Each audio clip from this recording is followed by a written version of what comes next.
Collections లో శ్రీరస్తు శుభమస్తు sale వైభవం Vaibhogam March 19 నుంచి ఏప్రిల్ 10th వరకు.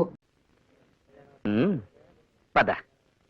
అయ్య బాబోయ్, అయ్య బాబోయ్, మా వాడు కొత్త వాళ్ళని చూస్తే సిగ్గుపడుతుంటాడండి. తెలిసిపోద్దామన్నయ్య, నేనున్నాగా. సరేండి, కూర్చోండి బాబు. మనం కూర్చునే ఉన్నది బాబాయ్, కూర్చోమంటారేంటి? మా వాడు కూర్చోవడం నించోవడం, నించోవడాన్ని కూర్చోవడం అంటుంటాడండి. ఏం పర్లేదు, నించోరా. అన్నయ్య నువ్వు కూడా నుంచో.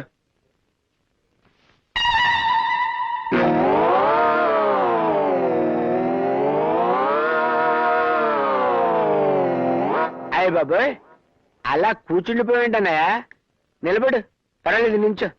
ఇదేం రివర్స్ అండి బాబు? అన్నయ్య అంటారు ఏమిటండి? మా వాడు మావయ్యని అన్నయ్య, అన్నయ్యని మావయ్య అంటుంటాడండి. మందు కసక తీసుకురమని అన్నయ్య.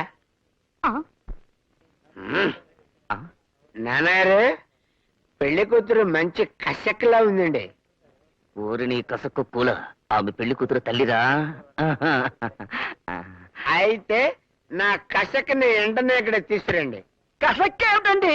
కసక్ అంటే పెళ్లి కూతురండి. వాడు జోకేస్తుంటాడు. తీసుకురండి పెళ్లి కూతుర్ని. అమ్మాయిని తీసుకురావే.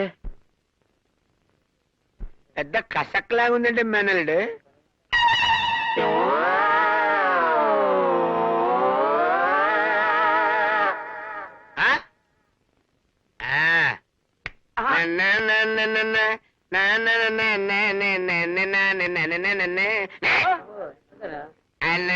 అయ్య బాబోయ్, ఎంత తెల్ల, ఎంత బనం, ఎంత బాగున్నావే నారాయణమ్మ, నువ్వు ఎంత బాగున్నావే.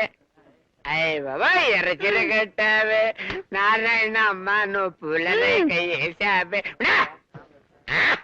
అయ్య బాబోయ్, మల్లెపూలు పెట్టావే నారాయణమ్మ, నువ్వు మల్లెపూలు పెట్టావు. మల్లెపూలు పెట్టావు, తప్పనే మల్లెపూలు పెట్టావు నారాయణమ్మ. నిన్ను పెళ్ళైతే భూషణం భూషణం, పెళ్ళైతే భూషణం భూషణం. నీకు పెళ్లి చేస్తే బాగుపడతావని నీ చెల్లెలు బ్రతమాలితే నేను ఇక్కడ తీసుకొచ్చాను. నా పరువు తీసావు కదరా. ఒక్క పాట పెట్టేస్తాను.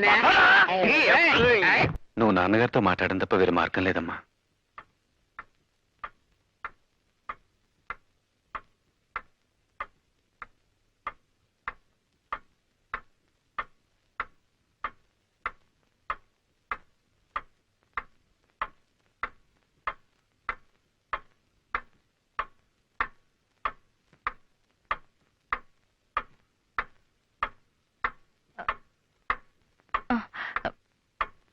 ఏమండి,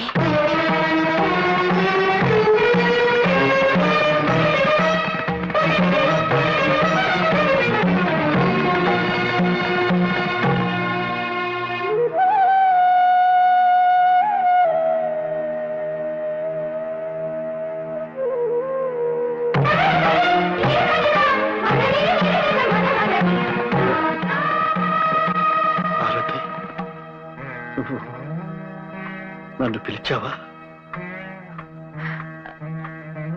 అవునండి. చిన్నప్పటి నుంచి నేను దైవంగా చూసుకుంటున్న మా మాస్టర్ పోయారని ఈ తీయటి మాటలతో నన్ను ఓదార్చడానికి ఎన్నాళ్ల తర్వాత నోరు తెరిచావా పార్వతి? మాస్టారు పోయారు గాని ఆయన మనవడున్నాడు. ఆ మనవడు బాధ్యత మీ మీద ఉంది. నేను ఇన్ని సంవత్సరాలుగా మీతో మాట్లాడకపోవడానికి కారణం గుర్తుందా? మీరు చెప్పిన ఒక్క నిజం, బిడ్డ ఇంట్లోనే ఉన్నాడన్న నిజం మీరు పోలీసులకు చెప్పడం వల్ల నా బిడ్డ నాకు కరువయ్యాడు. ఆ బాధతో నా నోరు మూతపడిపోయింది. ఇప్పుడు నేను తిరిగి నోరు తెరిచింది అలాంటి నిజం మీతో చెప్పించకూడదనేనండి. అంటే నాన్న, మీరు లేని సమయంలో బుచ్చిబాబు వచ్చి అమ్మను బెదిరించి వెళ్ళాడట. నువ్వు ఇంకా ఆ బుచ్చిబాబుని అరెస్ట్ చేయలేదా? నేనే వద్దని ఆపాను మావయ్య గారు. అత్తయ్య గారు కూడా వద్దన్నారు. ఎందుకు? ఎందుకని? మీరంతా అతని బెదిరింపులకు జడిసిపోయారా? అతను బెదిరించలేదండి, బేరం పెట్టాడు. మీరు కోర్టులో సాక్ష్యం చెప్పకపోతే వాళ్ళ అమ్మాయితో సాయిరాం పెళ్లి జరిపిస్తానన్నాడండి. అంతేకాదు మన అమ్మాయిని తన కోడలుగా చేసుకుంటానన్నాడు. ఆహా, అందుకోసం ఇప్పుడు నేను అబద్ధం ఆడాలి అంతేగా పార్వతి? అది కాదండి మావయ్య గారు, అత్తయ్య గారు చెప్తుంది బుచ్చిబాబు మీద జాలితో కాదు. అవునన్నా. అదే మాస్టర్ గారి మనవడి పెళ్లి జరిపించడం కూడా మీ బాధ్యతే కదా మావయ్య గారు. ఒక పోలీస్ ఆఫీసర్గా నేను ఇది ఒప్పుకోను గాని మాస్టర్ని అమితంగా గౌరవించే మీ బిడ్డగా, ఓ చెల్లెలికి అన్నగా ఇది తప్పదేమో అనిపిస్తోంది నాన్న. ఏమండి, మన మధ్య ఎన్నేళ్ల నిశ్శబ్దం తర్వాత నేను నోరు తెరిచి అడుగుతున్న ఈ వరం కాదనకండి. పార్వతి,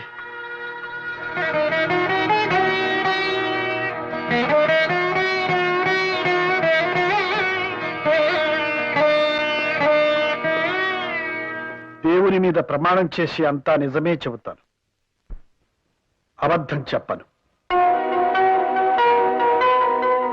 చూడండి రామ్మోహన్ రావు గారు, బుచ్చిబాబు గారింట్లో రిటైర్డ్ ప్రిన్సిపల్ గోపాలకృష్ణయ్య గారి మనవడు సాయిరాం తన మీద జరిగిన హత్యా ప్రయత్నంలో తన తాతగారు గాయపడి ఆ తర్వాత మరణించారని, ఆ సంఘటన చూసిన ప్రత్యక్ష సాక్షి మీరేనని తన రిపోర్ట్లో పేర్కొన్నాడు. అది మీరు చూశానంటారా, చూడలేదంటారా? అనను. ఆ రోజు మీరు అక్కడ ఉన్నానంటారా? అనను. లేనంటారా? నేనేమీ అనను, అనదలుచుకోలేదు. అదేలాగండి, విట్నెస్ బాక్స్ లో మౌనంగా నుంచుని కోర్టు వారికి సాక్ష్యం చెప్పకపోవడం ఐపీసీ 202 సెక్షన్ ప్రకారం నేరమని నాకు తెలుసు. మీలాంటి కుర్రలాయర్లని వేల సంఖ్యలో చూసి రిటైర్ అయిన జడ్జి. కానీ మీరు చెప్పిన సెక్షన్ ప్రకారం నన్ను నేరస్తుడిగా నిరూపించాలంటే నేరం గురించి నాకు తెలిసి కూడా నేను సాక్ష్యం చెప్పడం లేదని మీరు నిరూపించాల్సి ఉంటుంది. అసలు ఆ హత్య జరిగిందంటారా? సాయిరాముని నీకు అప్పగిస్తున్నాను. ఇక మీదట వాడి బాధ్యతంతా నన్నేమీ అడగద్దు please. That's all your honour. నేను న్యాయశాఖ మంత్రిని కాకముందు నుంచి జస్టిస్ రామ్మోహన్ రావు గారిని ఎరుగుదును. సత్యమేవ జయతే అన్న మహాత్ముని సందేశాన్ని తన జీవిత విధానంగా మార్చుకున్నారనే విషయం మనందరికీ తెలుసు. కర్ణుడికి కవచకుండలాల్లాగే శ్రీ రామ్మోహన్ రావు గారికి నీతి, నిజాయితీ, న్యాయం, ధర్మం పుట్టుకతో వచ్చిన ఆభరణాలు అంటే అతిశయోక్తి కాదు. ఎవరు మీరు?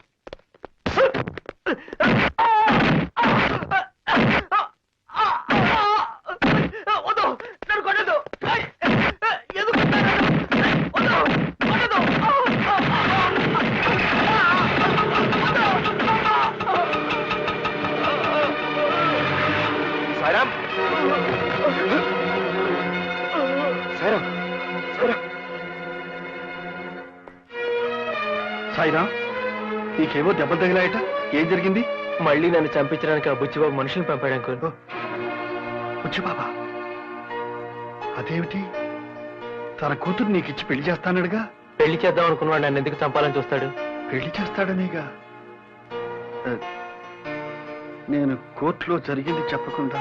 అదంతా మీరు సాక్ష్యం చెప్పకుండా ఉండాలని ఆడిన నాటకం. ఇంత నాటకం ఆడాడా? అందులా మోసం చేశాడా? సరే, వాడి సంగతి తేలుస్తాను. ఊరుకోనన్నా. No no no no, I'm sorry.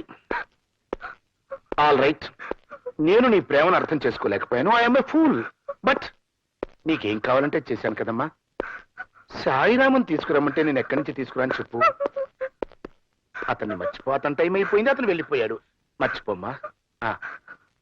No no no no, నువ్వెంత బాధపడితే మాత్రం పోయింది సాయి బాబు.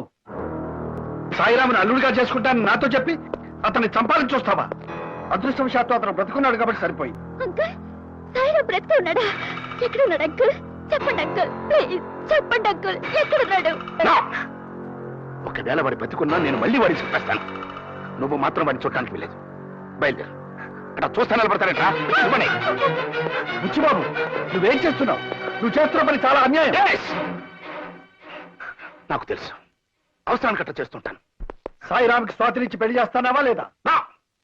అలానే నేను అనలేదే. అనలేదా? ఎస్ అన్నాను.